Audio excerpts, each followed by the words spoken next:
Hello friends, welcome to my channel. Today we are going to talk about Sagittarius Ascendant and the predictions for the month of September 2023. So for your ascendant, Venus is the lord of 6th house and 11th house, and it is going to be transitioning through the 8th house in the full water sign of Cancer. Venus is very comfortable here, but the 8th house is not a very good house and is a house of accidents. So you need to be very cautious while driving vehicles in this month, especially when you are driving along with your friends. Venus is the significator of service for you, and the best time for you to rise and shine at the workplace would be from 6th to 9th of September, and then again from 22nd to 24th of September. These 6 days are very beneficial for you as far as progress at the job front is concerned. Mars is the lord of 5th house for you and is going to stay in the 10th house throughout the September. You are going to get recognition at the workplace in this month, but you need to take a docile approach and avoid arguments or fights at the workplace, and you need to figure out a solution through diplomacy. Sun is going to join Mars in the second half of September, and the ninth house lord transitioning into the 10th house will further provide you an uplift in the professional domain. If you are a student, then this month is fairly good as far as excelling in studies is concerned. If you want to clear any kind of a competitive exams, then the time at the beginning of the month, which is from 3rd to 7th of September, and then again from 24th to 30th of September is exceptionally good. And if you appear for exams in these dates, the probability of you clearing them is fairly high. Mars is going through pass through the Hasta Nakshatra, which is owned by Moon. So the eighth house will get activated strongly along with the presence of Rahu in the fifth house, which would mean that you should stay away from the speculation market till the end of October. Otherwise, you are going to bleed money. Mercury is the owner of your seventh house, that indicates business and spouse, and it is going to remain stationed in the ninth house throughout the September. Lord of the 10th house in the ninth would mean that you will engage yourself in some religious work in this month. Most of the Sagittarius ascendant people are religious in nature because the ascendant Lord Jupiter itself is a significator of religion, higher knowledge. If you are in real estate, land and property, or any kind of a commission related business, then this month again will prove to be very good for you. Jupiter, the lord of ascendant, is transitioning through the fifth house and it is aspecting the ascendant through its ninth aspect. This Jupiter will work to provide stability in your life. It will provide you new learning opportunities till it continues to occupy the fifth house, which is the time frame till April 2024. Jupiter is going to turn retro in the month of September from 4th September, and its conjunction with Rahu in the fifth house would mean that you are going to have differences with kids in this month, and these differences will continue to increase till the end of October because Rahu is going to persistently spoil the significators of Jupiter.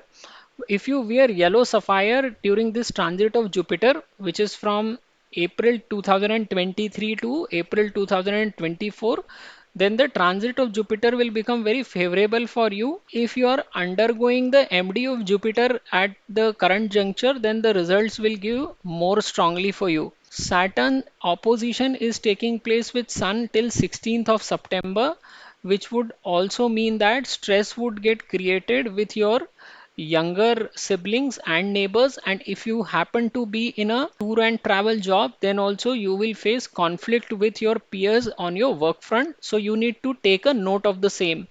Now there are also certain days where you need to be cautious, and these are the dates when moon passes through your 6th, 8th and 12th house. During these days you should avoid taking any key decisions, and you should also avoid arguments with people. So for your ascendant, these dates in the month of September are 6th and 7th of September, 10th and 11th of September, and 20th and 21st of September.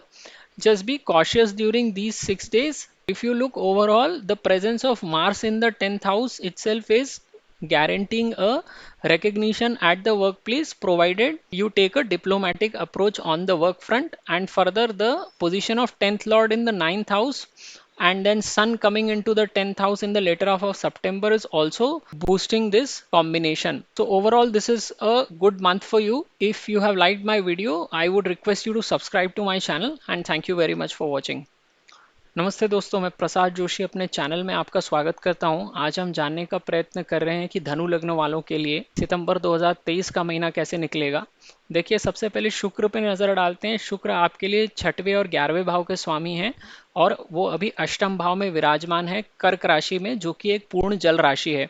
अब शुक्र जो पूर्ण जल राशियों में बहुत ही सहजता महसूस करता है, क्योंकि ये मीन राशि भी पूर्ण जल राशि है जिसमें ये उच्चावस्था प्राप्त करता है। इसलिए कर्क राशि में भी शुक्र राशि से देखा जाए तो बहुत ही सहज है, लेकिन जो अष्टम स्थान है ये स्थान गुप्त रहस्यों का है और एक्सीडेंट्स का है। तो यहाँ पे आपको पूरा महीने में गाड़ी बहुत सावधानी से चलानी पड़ेगी, क्योंकि ये शुक्र एक्सीडेंट्स के ही स्थान से गुजर रहा है। और आप अगर इस समय में अपने दोस्तों यारों के साथ गाड़ी में जा रहे हैं तो भी बहुत सावधान रहिए, क्योंकि 11वें भाव का मालिक होने की वजह से आपके लग्न के लिए दोस्तों पर भी शुक्र का प्रभाव पड़ता है। तो 11वें भाव का स्वामी अष्टम में, यानी दोस्तों के साथ आपको सावधानी बरतनी है जब भी आप गाड़ी में हैं। चूंकि ये आपके लिए नौकरी पेशा घर का भी मालिक बनता है, तो आपके लग्न के लिए जो सितंबर के महीने में नौकरी पेशा लोगों के लिए अच्छे दिन है वो है 6 से 9 सितंबर, और इसके बाद 22 से 24 सितंबर। इन 7 दिनों में आपके लिए कार्यस्थल पर चमकने के लिहाज से बहुत अच्छा मौका रहेगा। मंगल आपके लिए पंचम भाव के स्वामी बनते हैं और ये दशम भाव में पूरे महीने बैठे रहेंगे।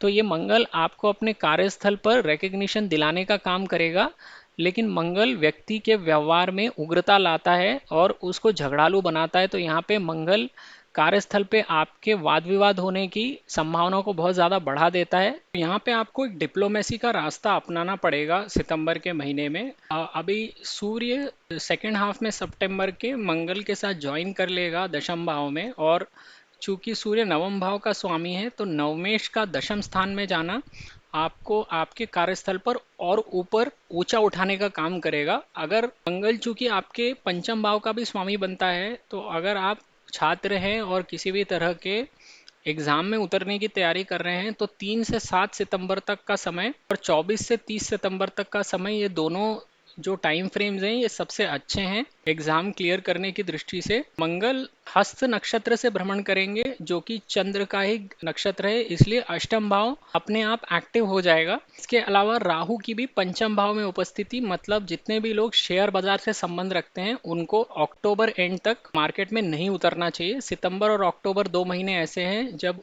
आपके लग्न के लोगों को शेयर मार्केट में पार्टिसिपेट नहीं करना चाहिए। बुध आपके लग्न के लिए सप्तम भाव के स्वामी बनते हैं, जिससे आप व्यवसाय देखते हैं या और अपने पति पत्नी को देखते हैं। ये नवम भाव में सितंबर के महीने में पहले 15 दिन वक्री अवस्था में और फिर बचे 15 दिन मार्गी अवस्था में रहेंगे।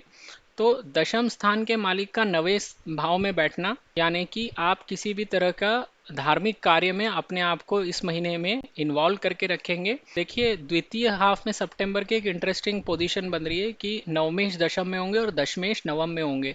तो ये अपने आप में एक राजयोग बनता है और आपको कार्यस्थल पे आपका भाग्य काफ़ी साथ देगा सितंबर के सेकेंड हाफ में। और आप धार्मिक कार्य करने में बहुत आगे हैं बाकी लोगों के मुकाबले में, क्योंकि गुरु जो आपका लग्न स्वामी है ये इसका धार्मिक चीज़ों से बहुत गहरा संबंध है और हर तरह का उच्च श्रेणी का ज्ञान गुरु दिखाता है। इसके अलावा अगर आप जमीन जायदाद या ब्रोकरेज रिलेटेड व्यवसायों में हैं तो भी ये महीना आपके लिए बहुत अच्छा निकलेगा। आपका लग्न स्वामी गुरु पंचम भाव में राहु के साथ बैठा हुआ है, और हालांकि गुरु आपके लग्न स्थान को देख रहा है नवी दृष्टि से, और ये आपको स्थायित्व प्रदान करता रहेगा अप्रैल 2024 तक। यहाँ पे बैठ के गुरु आपको कुछ नया सीखने की भी मौका देता है। लेकिन गुरु वक्री हो जाएंगे 4 सितंबर से, तो आपको ऐसा लगेगा कि चीज़ें हिल नहीं रही हैं सितंबर के महीने में। और यहाँ पे चूंकि राहु के साथ बैठे हुए हैं तो आपके अपने बच्चों के साथ मतभेद होना शुरू हो जाएंगे, और ये सितंबर और अक्टूबर दोनों महीनों में इसी तरह का वातावरण बना रहेगा और आपको मतभेद मिटाने में बहुत मेहनत करनी पड़ेगी।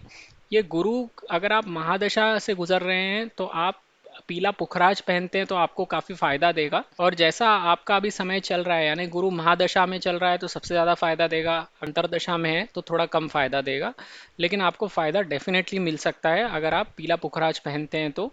इस महीने में शनि और सूर्य की प्रतियुति बनेगी और आपको अपने छोटे भाई बहनों के साथ काफ़ी तनाव महसूस होगा। पड़ोसियों के साथ भी झगड़ा होने की काफ़ी संभावना है, तो इस बात का ध्यान रखिए। हर महीने में कुछ ऐसे दिन होते हैं जब आपको सावधान रहना पड़ता है। ये वो दिन है जब चंद्र आपके 6, 8 और 12 स्थानों से गुजरता है। इन दिनों में ना तो आपको कोई महत्वपूर्ण निर्णय लेना चाहिए और ना ही लोगों के साथ वाद विवाद या झगड़े में उतरना चाहिए। तो जिन 6 दिनों में आपको सितंबर के महीने में सावधान रहना है वो है 6 और 7 सितंबर, 10 और 11 सितंबर और 20 और 21 सितंबर। आप कुल मिला के देखिए तो ये जो नवम और दशम भाव की आपस में एक्सचेंज हो रहा है, परिवर्तन योग जिसे हम कहते हैं, सितंबर के सेकंड हाफ में, और इसके अलावा मंगल की उपस्थिति दशम भाव में, ये आपको कार्यस्थल पे ऊंचा उठाने का काम करेगी इस महीने में। तो कुल मिला के देखेंगे तो आपके लिए अच्छा महीना ही है। जो आपको सबसे ज़्यादा परिणाम देखने को मिलेंगे वो आपको आपके कार्यस्थल पर देखने को मिलेंगे, क्योंकि ये सितंबर के द्वितीय हाफ में जो नवमेश और दशमेश का स्थान परिवर्तन हो रहा है, इसकी वजह से आपको अपने कार्यस्थल पर ऊंचा उठने का बहुत अच्छा मौका मिलेगा। और तारीखें मैं आपको पहले ही वीडियो में बता चुका हूं। तो ये आपकी समरी है इस महीने की। आपको मेरा वीडियो पसंद आए तो मेरे चैनल को ज़रूर सब्सक्राइब कीजिए, और ये वीडियो देखने के लिए आपका बहुत बहुत धन्यवाद।